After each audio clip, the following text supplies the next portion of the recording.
పవనాన్ని మాకు ధైర్యం ఉంటాడా అన్నని మేము అనుకుంటే వచ్చి పీకేస్తున్నారు, శుభ్రం లాగేస్తున్నారు. 46 సంవత్సరాలు బట్టి అక్కడ టీ అమ్ముకొని బతుకుతున్నాను నేను. కానీ ఈ రోజు నాకు బట్టి బదలు కొట్టేసేసి నేను ఎలా బతకమంటారో అది చెప్పండి నాకు. సార్ ఓటు వేసినందుకు మాకు ఇంత రోడ్ల పాలు చేస్తే ఎలాగవుతుంది? మేము లేదు రోడ్ల పాలు అయిపోవాలంటే చెప్పండి, లేకపోతే ఇక్కడ ఏదో చేసుకొని చచ్చిపోతాం సార్. మరి మాకు బతకడానికి తప్ప మాకు వేరే దారి లేదు. చనిపోమన్నా సరే మేము చనిపోతాం. నా భర్త చచ్చిపోయి 11 సంవత్సరాలు చిల్లర అవుతుంది. నాకు రూపాయి పింఛనీ లేదు. ఇప్పుడు గత 20 సంవత్సరాలుగా రోడ్డు మీద బతుకుతున్నాం, రోడ్డు మీద పిల్ల జలతో ఉంటున్నాం. మా కడుపులు కొడుతున్నారు. మాదైతే న్యాయంగా లేదు, ధర్మంగా చేస్తే మంచిది, లేకపోతే పోరాడవలసి వస్తుంది. పన్నులు కడతామండి, మాకు ఏదో ఒక దారి చూపించిన తర్వాత ఎక్కడికి వెళ్ళిపోమన్నా వెళ్ళిపోతామండి. మేము పెట్రోల్ పోసుకొని ఆత్మహత్య చేసుకుంటామండి. ఇప్పుడు కొంచెం మా ఆయన చచ్చి 15 సంవత్సరం మాకు పింఛను కూడా నాకు రాలేదు.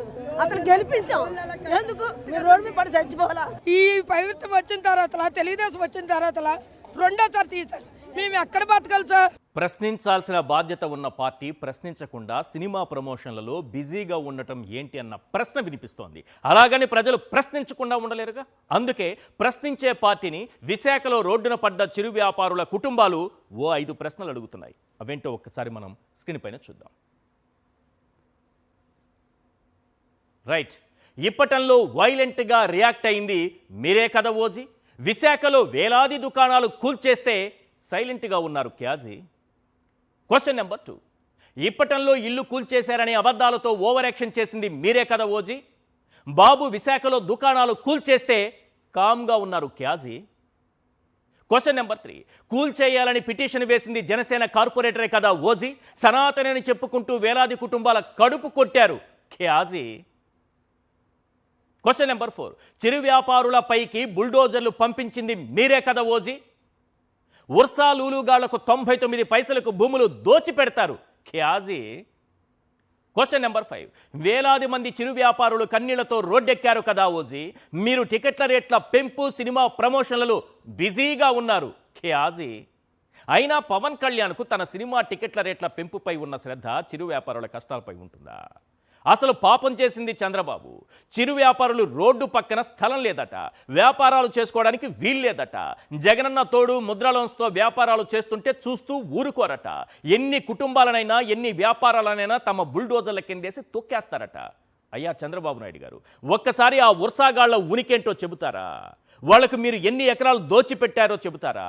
ఎకరా ఎన్ని పైసలకు దోచిపెట్టారో చెబుతారా? కనీసం జీవో అయినా బయటకు చూపిస్తారా? కాన్ఫిడెన్షియల్ జీవోలతో ఉర్సాగాళ్లకు వేల కోట్ల విలువైన భూములన్నీ కూడా దోచిపెడతారా? పేదలకు చిన్న చిన్న వ్యాపారాలు చేసుకోవడానికి అవకాశం ఇవ్వరా?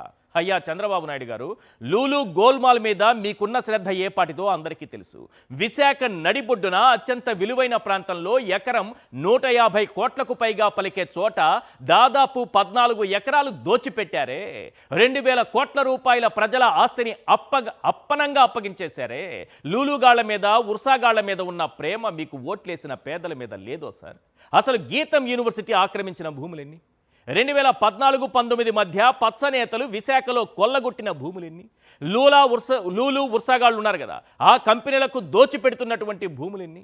ఎకరం 99 పైసల లెక్కన భూములు అమ్మేయడం వెనుక స్కాములెన్ని? చిరు వ్యాపారులు చేసే పేదల బతుకులను బుల్డోజర్తో చిదివేయడం వెనుక ఉన్నటువంటి కుట్రలెన్ని? స్టీల్ ప్లాంట్ నుంచి స్ట్రీట్ వెండర్స్ వరకు పొడిచిన వెన్నుపోట్లెన్ని?